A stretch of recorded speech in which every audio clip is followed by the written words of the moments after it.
Adun Melaka minta bantuan Sultan, halang Melaka dibubar.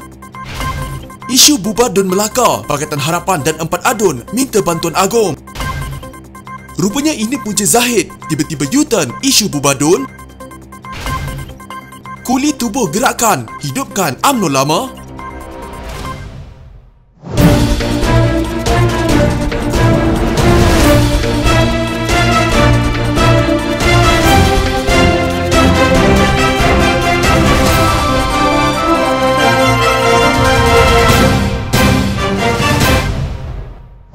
Dua bekas adun Melaka menghantar surat ke Istana Negara bagi memohon supaya menarik balik pembubaran Dewan Undangan Negeri yang membuka laluan bagi pilihan raya di negeri itu. Menurut Naib Presiden PKR Syamsul Iskandar Mat Akin, surat itu memohon pemangku Yang di-Pertuan Agong Sultan Nazrin Shah Sultan Azlan Shah untuk menasihati Yang di-Pertuan Negeri Melaka Muhammad Ali Rustam untuk menarik balik keputusan membubarkan DUN. Sekitar jam 5.55 petang, kedua-dua mantan wakil rakyat ini telah pergi ke Istana Negara untuk memberi warka surat kepada pemangku Agong Sultan Nazrin untuk memaklumkan mengenai keadaan yang berlaku di Melaka, terutamanya terkait dengan keputusan Tuan Yang Terutama Tun TYT membubarkan DUN. Dalam surat itu dinyatakan antara lain beberapa pandangan termasuk meminta supaya TYT Tun menarik balik pengisytiharan pembubaran DUN. Setelah kita teliti Perlembagaan Melaka, tidak ada sebarang klausa atau peruntukan yang tidak membenarkan TYT untuk menarik balik pengisytiharan tersebut, katanya pada sidang media yang diadakan di Pejabat Presiden PKR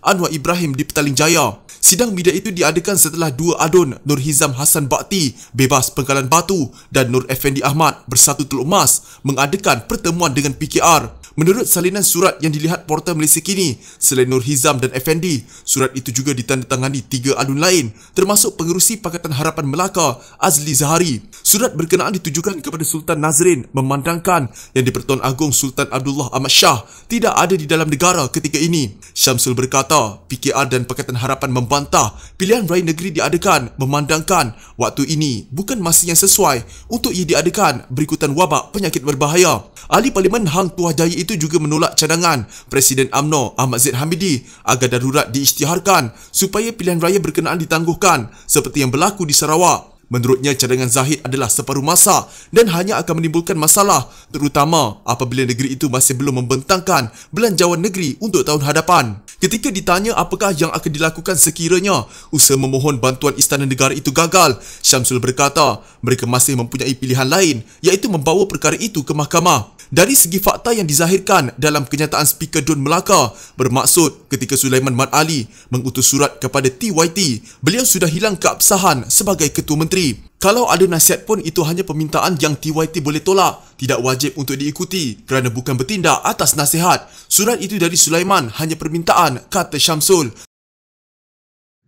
Pengerusi Pakatan Harapan Melaka Adli Zahari bersama 4 ahli Dewan Undangan Negeri yang menarik sokongan terhadap Ketua Menteri Sulaiman Mat Ali menghantar surat kepada Yang di-Pertuan Agong Sultan Abdullah Sultan Ahmad Shah berhubung pembubaran DUN. Mereka yang turut mewakili 15 adun meminta baginda menasihati Yang di-Pertuan Negeri Muhammad Ali Muhammad Rustam menarik balik tindakan membubarkan DUN Melaka. Surat itu disahkan oleh Adli. Sulaiman Ali membubarkan DUN selepas 4 adun menarik balik sokongan terhadap Sulaiman, meninggalkan pemerintahannya dengan hanya 13 kerusi di Dewan yang mempunyai 28 kerusi. Surat itu menyatakan bahawa berdasarkan perkara 8.2/B Perlembagaan Negeri Melaka, Yang di-Pertuan Negeri tidak mempunyai budi bicara untuk mempersetujui permintaan Sulaiman untuk membubarkan DUN. Menurut mereka, pembubaran itu harus dielakkan kerana akan membuka laluan untuk pilihan raya negeri diadakan ketika usaha membendung wabak penyakit berbahaya masih dijalankan, ditambah pula negara masih dalam fasa pemulihan. Ini akan mengancam nyawa rakyat dan ekonomi negara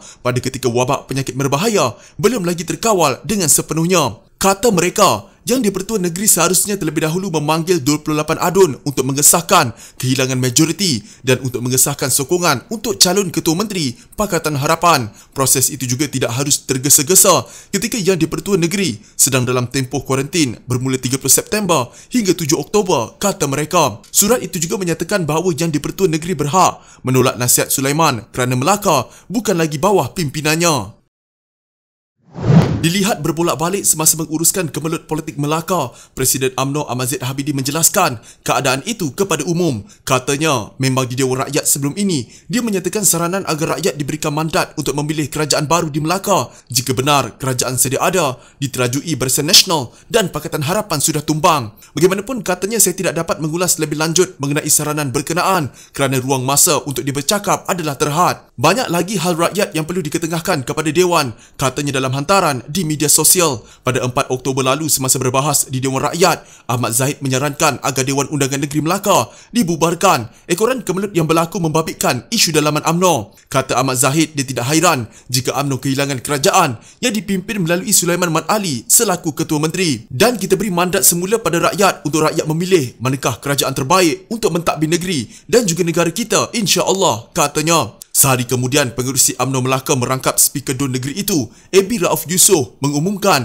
pembubaran DUN selepas 4 adun kerajaan membatalkan sokongan mereka kepada Sulaiman. Sementara menunggu kerajaan baru, kata AB Rauf, Sulaiman akan mengetuai kerajaan sementara. Tidak lama kemudian, Ahmad Zahid mengadakan sidang media bagi mengulas pembubaran DUN Melaka. Di luar Dewan Rakyat, Ahli Parlimen Bagan Datuk itu kemudian memberi gambaran darurat perlu diisytiharkan agar pilihan raya negeri dapat ditangguhkan. Ahmad Zahid memetik keadaan semasa pandemik wabak penyakit berbahaya sebagai hujah untuk kerajaan memikirkan kemungkinan menasihatkan Yang di-Pertuan Agong mengisytiharkan darurat di Melaka. Langkah sama diambil di Sarawak bagi menangguhkan PRN di negeri itu. Pengkritik mendakwa langkah mencadangkan darurat itu sengaja digerakkan UMNO bagi memastikan mereka kekal mentadbir Melaka untuk tempoh yang lebih lama. Kata Ahmad Zahid pada sidang media yang diadakan pada 5 Oktober lalu, dia mempunyai masa yang cukup bagi menjelaskan dengan lebih terperinci mengenai pentadbirannya. Walaupun langkah terbaik untuk menangani kemelut di Melaka ialah dengan mengadakan PRN, namun masih perlu mengambil kira faktor lain. Maka sebaiknya ia diputuskan Suruhanjaya Pilihan Raya selepas mengadakan perbincangan dengan Majlis Keselamatan Negara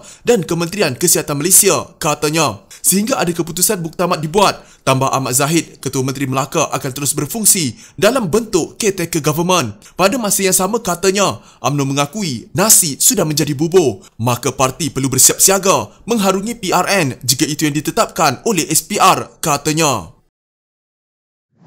Ahli Parlimen Gua Musang Tengku Razali Hamzah mengadakan mesyuarat dengan beberapa veteran UMNO dengan hasrat menghidupkan semula UMNO lama yang diisytiharkan tidak sah oleh Mahkamah Tinggi Kuala Lumpur pada tahun 1988. Hasrat kami untuk menghidupkan semula adalah agar Melayu kembali bersatu. UMNO sekarang pecah. Akhir-akhir ini banyak orang merasakan bahawa UMNO baru ini sudah hilang taring dan mungkin susah menghadapi pilihan raya. Keadaan sudah berlainan, jadi kita harap dapat kita ajak semua pihak bersama mewujudkan perpaduan di kalangan orang Melayu, katanya kepada pemberita ketika diminta mengulas mesyuarat itu. Terdahulu, mesyuarat yang diadakan di kediamannya di Kuala Lumpur bermula 3.30 petang turut dihadiri beberapa pemimpin dari kalangan pemuda UMNO. Katanya UMNO hari ini sudah tidak sama dengan UMNO yang diwujudkan pada tahun 1946. UMNO lama tak pernah mati. UMNO yang ada hari ini ditubuhkan pada tahun 1988. UMNO yang kami bincangkan tadi ditubuhkan tahun 1946 yang dikatakan telah diharamkan. UMNO tak pernah diharam. Padahal UMNO tidak pernah melanggar Undang-Undang Persekutuan.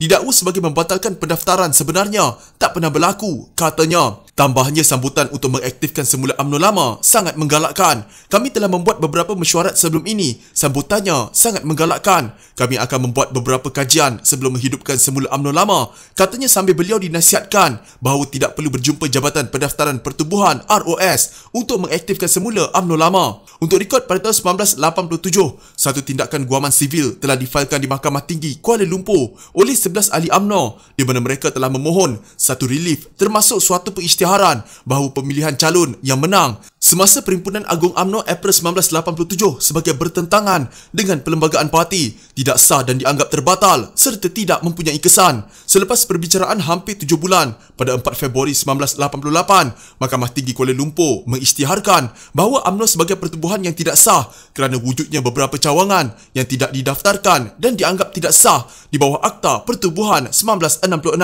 Susulan itu, Presiden UMNO ketika itu Dr. Mahathir Mohamad mendaftar parti baru yang dikenali sebagai UMNO Baru. Sementara itu, bekas Exco Pemuda UMNO Wan Muhammad Azri Wanderis turut kelihatan di kediaman Tengku Razaleh walaupun tidak menyertai mesyuarat itu. Saya sokong UMNO lama dihidupkan semula, katanya kepada pemberita.